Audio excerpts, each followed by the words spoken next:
बिस्मिल्लाहिर्रहमानिर्रहीम। अस्सलाम वालेकुम। अक्सा मुज़म्मिल रेसिपीज़ और किचन हैक्स में खुशामदीद। हमारी नई आसान टिप्स और आसान रेसिपीज़ देखने के लिए हमारे चैनल को सब्सक्राइब करें, लाइक करें, शेयर करें अपने बहन भाइयों के साथ, दोस्तों के साथ। जज़ाकल्लाह। आज मैंने 2 कप मैदे से बहुत सारे बिस्किट घर में तैयार किए हैं और बहुत ही खस्ता, बहुत ही कम टाइम में।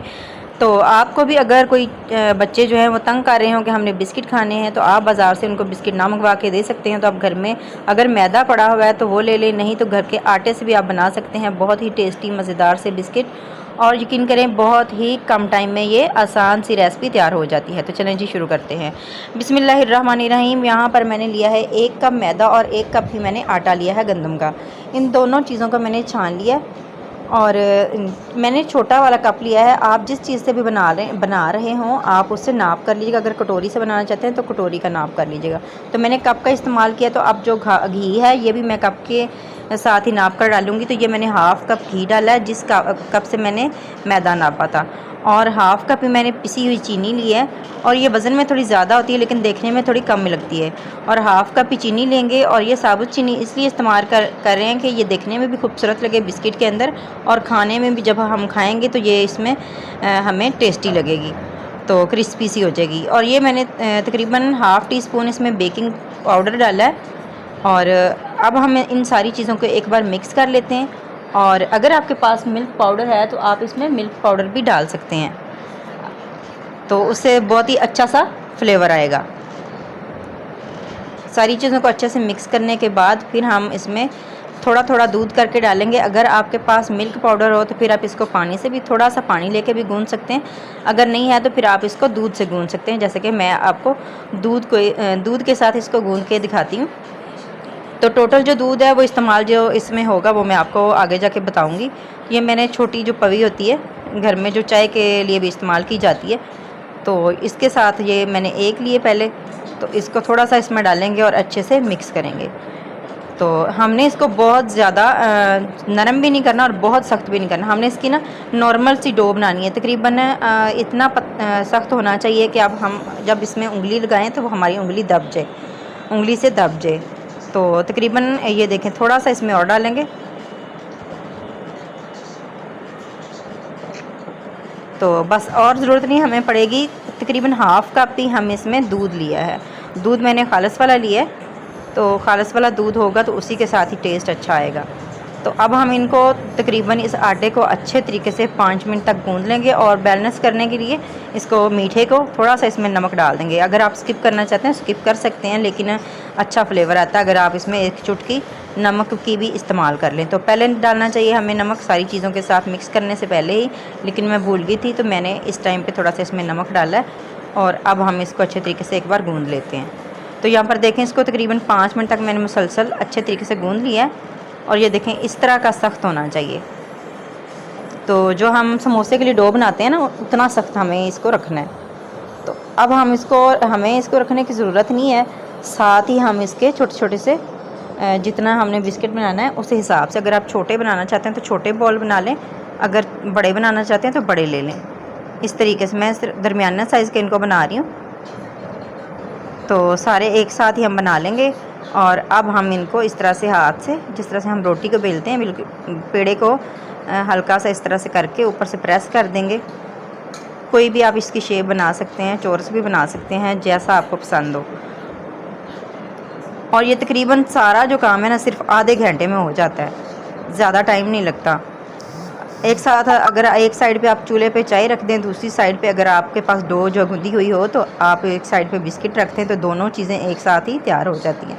तो ये मैंने एक चम्मच लिया है, चम्मच के साथ इस तरह से थोड़ा सा डिज़ाइन बना देंगे। अगर आप कांटे से बनाना चाहते हैं, छुरी की मदद से बनाना चाहते हैं तो उस तरह से भी बना सकते हैं। तो ये देखें सारे बिस्किट जो है मैंने तैयार कर लिए, इनको फैला के मैंने रख लिया था। तो अब मैं इनको 2 तरीके से बना रही हूँ। एक मैं फ्राई पैन में बनाऊँगी और दूसरा जो है वो ओवन में बनाऊँगी। तो ये हल्का सा ऑयल लगाएंगे फ्राई पैन के अंदर, और अब मैं इसके ऊपर लगाऊंगी बटर पेपर, ताकि ये नीचे चिपके नहीं बिस्किट जो हैं, और डायरेक्ट जो है वो जलें भी नहीं, बहुत ज़्यादा हीट भी ना मिले। नीचे मैंने इसके तवा रखा हुआ है फ्राई पैन के नीचे तवा रखा है, चूल्हे के ऊपर हल्का सा चूल्हे को जलाया हुआ है और ऊपर फ्राई पैन रख के हल्का सा ऑयल लगाएंगे और फिर बटर पेपर इसके ऊपर लगा देंगे।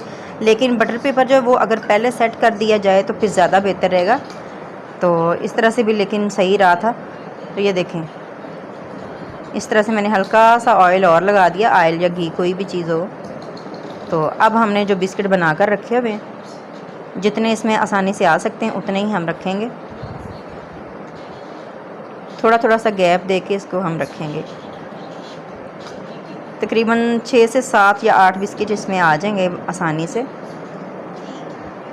तो दोनों चूल्हे पे भी अगर बनाएं तो उतना ही टाइम लगता है और ओवन में भी उतना ही टाइम लगता है। तो माशाल्लाह बहुत ही ज़्यादा ये मज़ेदार सी रेसिपी है, बच्चे भी खुश हो जाते हैं और आपका जो है वो पैसे की भी बचत है और टाइम की भी बचत है। तो अब हम इसके ऊपर दे देंगे एक ढक्कन।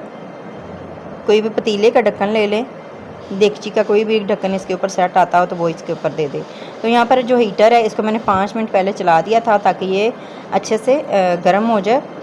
और अब हमने ये ट्रे जो है, ट्रे के अंदर मैंने एक बटर पेपर लगाया, उसके अंदर ऑयल थोड़ा सा लगाया, फिर इसके अंदर बाकी के जो बिस्किट थे सारे लगाकर इनको भी मैंने इसमें रख दिया। तकरीबन 160 पे मैंने इसको गरम किया और तकरीबन इसको हम 20 मिनट लगाएंगे। 20 मिनट के बाद इसको चेक करेंगे, अगर ये सही से ना बने तो फिर थोड़ा सा टाइम और लगा देंगे, लेकिन इंशाल्लाह ये काफ़ी होगा इसके लिए।